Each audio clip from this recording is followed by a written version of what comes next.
یہودی سونار اور مسلمان کاریگر کا واقعہ۔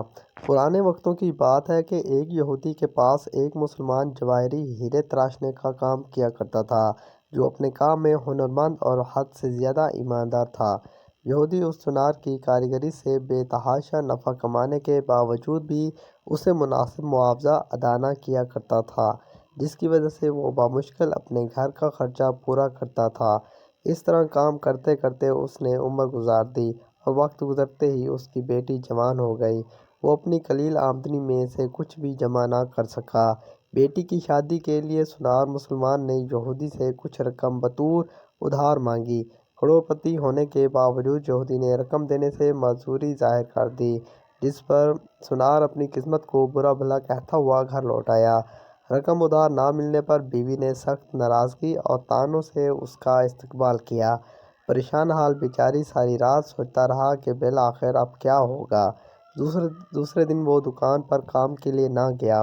بعد میں یہودی سونار کے بلانے پر جب وہ دکان پر پہنچا تو اس کے ہاتھ میں ایک پوٹلی تھی، جو اس نے یہودی کے سامنے کھول کر رکھ دی۔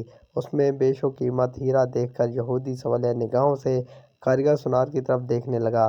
کاریگر بولا، مالک، یہ ہمارا خاندانی ہیرا ہے، اسے بیچنے کی اجازت نہیں۔ آپ اسے گروی رکھ کر مجھے کچھ رقم ادھار دے دیں، میں آپ کو رقم لوٹا کر اپنا ہیرا واپس لے لوں گا۔ یہودی راضی ہو گیا۔ مسلمان کاریگر نے قرضے کی رقم سے بیٹی کی شادی کر لی، پھر دن رات محنت کر کے قرض کی رقم آہستہ آہستہ ادا کرنے لگ گیا۔ قرضے کی آخری قسط ادا کرنے کے بعد مسلمان کاریگر نے اپنے ہیرے کا مطالبہ کیا۔ یہودی نے وہ ہیرا لا کر اس کے سامنے رکھ دیا۔ ہیرا تراشنے والے کاریگر نے ہیرا لے کر پانی میں رکھ دیا۔ دیکھتے ہی دیکھتے ہیرا گل کر ختم ہو گیا۔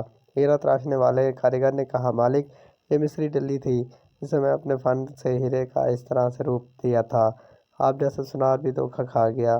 آپ نے میری عاجزی اور درخواست پر قرضہ نہ دیا، جس کی وجہ سے مجھے یوں آپ سے رقم نکلوانی پڑی۔